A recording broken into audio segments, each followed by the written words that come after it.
Αγαπητοί φίλοι, σας στέλνω θερμούς χαιρετισμούς από το Κίεβο και θα ήθελα να ευχαριστήσω πρώτα την Ένωση Ουκρανών Γυναικών στην Ελλάδα για τη διοργάνωση αυτής της τόσο σημαντικής εκδήλωσης. 3 χρόνια αντίστασης, 3 χρόνια θυσίας, αγώνα και αλληλεγγύης. Ο πόλεμος στην Ουκρανία δεν είναι μόνο ένας αγώνας για την εδαφική ακεραιότητα και την ανεξαρτησία της χώρας. Είναι ένας αγώνας για τις αξίες που μοιραζόμαστε για την ελευθερία, τη δημοκρατία και την αξιοπρέπεια. Και μέσα σε αυτόν τον αγώνα, η ουκρανική πολιτιστική παράδοση έχει γίνει σύμβολο δύναμης και αντοχής. Η μουσική, η γλώσσα, η τέχνη και η λογοτεχνία δεν είναι μόνο μέσα έκφρασης. Είναι ο συνδετικός κρίκος μεταξύ του παρελθόντος και του μέλλοντος. Η ζωντανή φλόγα που εμπνέει και κινητοποιεί. Από το Κίεβο, όπου η ελληνική πρεσβεία στέκεται δίπλα στον ουκρανικό λαό, βλέπουμε καθημερινά πώς ο πολιτισμός γίνεται όπλο αντίστασης και ελπίδας.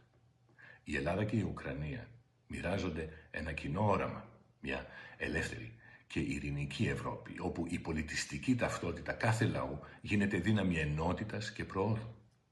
Στεκόμαστε δίπλα σας σε αυτόν τον αγώνα και δεσμευόμαστε να συνεχίσουμε να στηρίζουμε την Ουκρανία στο δρόμο της προς μια δίκαιη λύση, την ανοικοδόμηση και την ευρωπαϊκή της πορεία. Σας ευχαριστώ και σας στέλνω τις καλύτερες ευχές μου από την καρδιά της Ουκρανίας. Θα συνδεθούμε τώρα με το Κίεβο. Έχουμε καλεσμένη μια πολύτιμη γυναίκα από εκεί και πολύ γνωστή στην Ουκρανία, μια Ελληνίδα, την Χριστίνα Κατράκη, πρέσβυρα στον ΟΗΕ.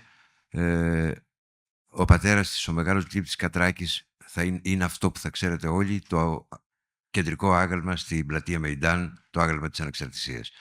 Το έχει φτιάξει ο πατέρας της και μοντέλο για αυτό το άγαλμα είναι η Χριστίνα.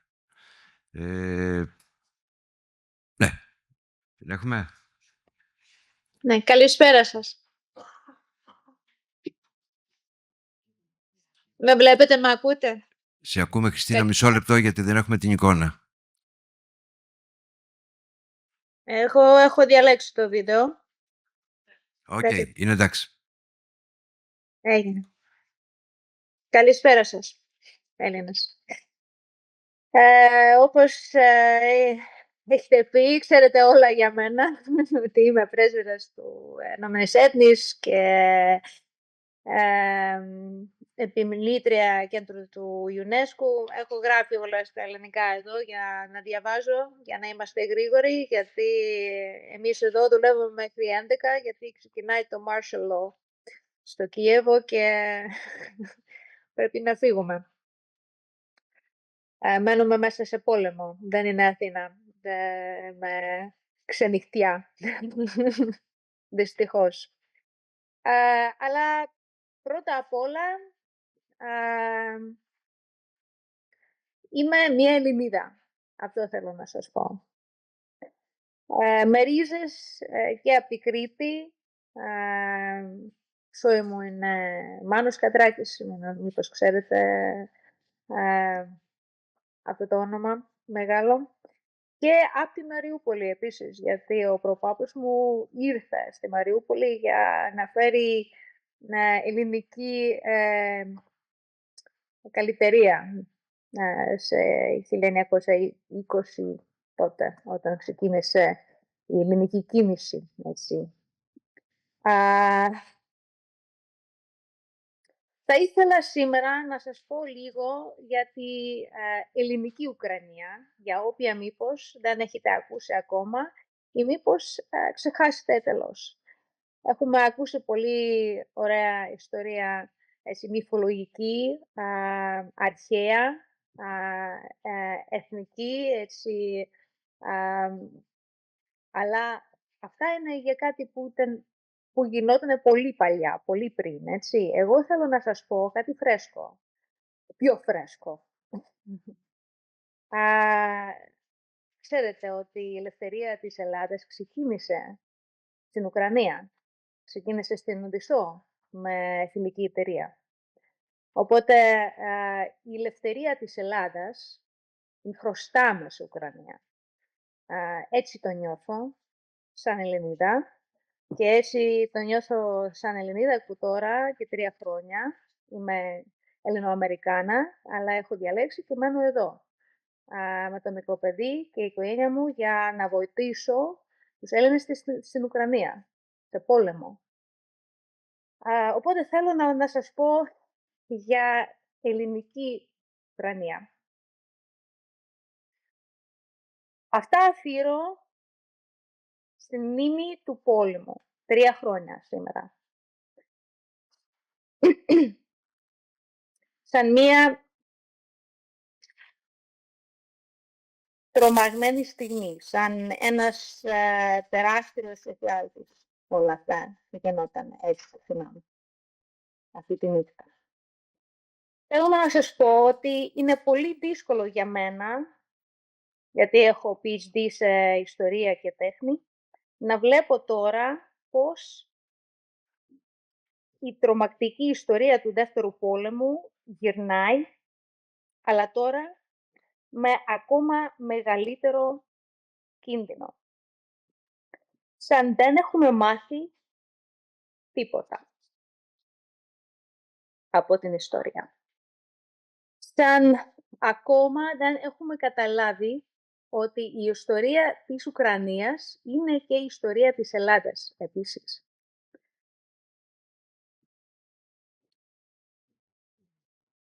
Θα σας πω για Έλληνες τώρα, όχι μόνο για Ουκρανούς. Έτσι.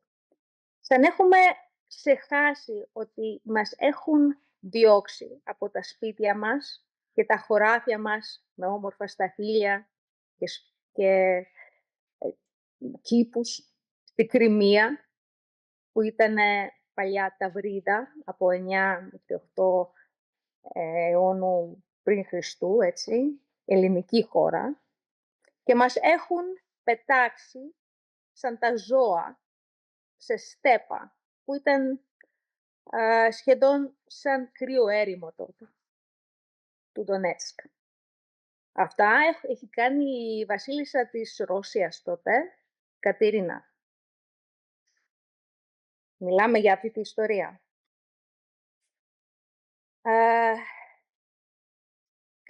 Και τα έχουν κάνει για να φτιάξουμε χωριά και πόλεις εκεί, στο έρημο του Στέπ. Μετά μας βασανίζανε με μεγάλη πείνα. 1932, 1933 και μετά 1946, 1947. Έτσι πέθανε και τον προπάπους μου, που ήρθε στη Μαριούπολη για να φέρει ελληνική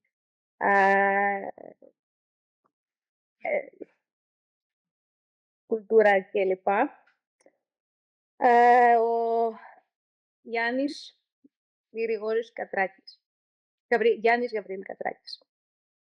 Μετά μας έχουν στείλει σαν ζωντανό τοίχο στο Δεύτερο Πόλεμο, σαν κρέατα, για να πεθάνουμε, απλά γιατί δεν ήμασταν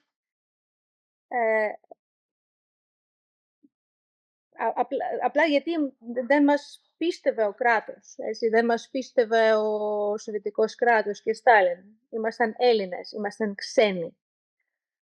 Και έτσι μας έχουν σκοτώσει. Μετά μας έχουν βασανίζει με άλλο τρόπο.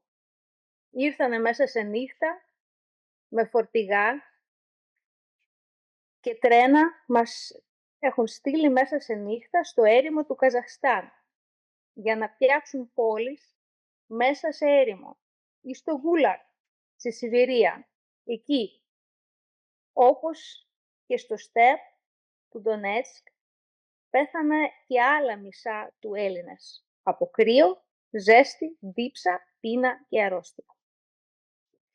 Εκεί κάποτε, σε Γούλαξ της Σιβηρίας, πέθανε και ελληνικός προπάπους του συζυγού μου από το Οδέσσα, Γιώργος Πελιβάνης. Αλλά και όλα αυτά δεν ήταν αρκετά.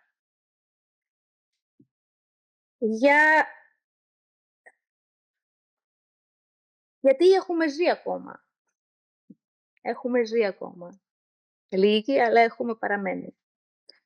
Τότε έχουν πάρει τα χώρια μας, τα σπίτια μας, τα ελληνικά μας χώρα στην Ουκρανία, Ντονέτσκ, Λουγάνσκ και Κριμία. Αυτά ξεκίνησε σε 2014 και μετά για να πάρουν ακόμα περισσότερα και να μας σβήσουν εντελώς, έχουν ξεκινήσει μεγάλο πόλεμο και έχουν πάρει τα τελευταία από ελληνικά χωριά και πόλεις στην Ουκρανία.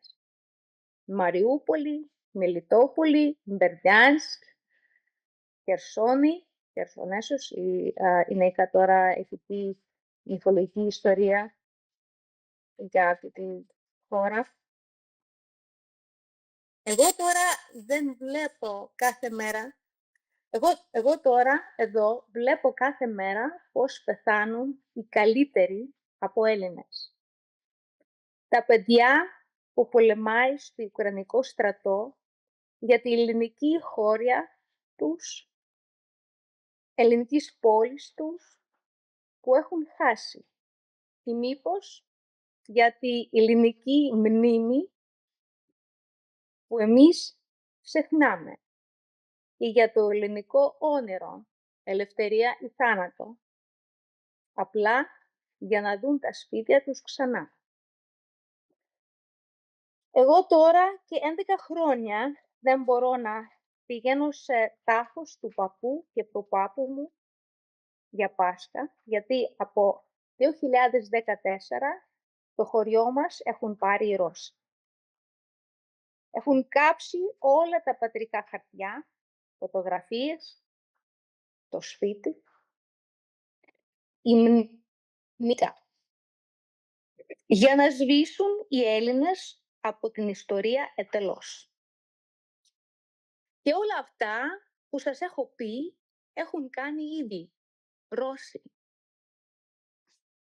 Σε αιώνες το έχουν κάνει οι ίδιοι. Είναι πολύ σημαντικό για να καταλάβουμε ότι εχθρός είναι ίδιος, οι Ρώσοι. Και τώρα εμείς σαν Έλληνες πρέπει να κάνουμε μία μεγάλη και πολύ δυνατή γέφυρα της ενότητας με Ουκρανία, για να κερδίζουμε πίσω τα ελληνικά χωριά μας, τις ελληνικές πόλεις μας, που πάντα έμεναν Έλληνες και υπήρχε ελληνική γλώσσα και καλλιτερία.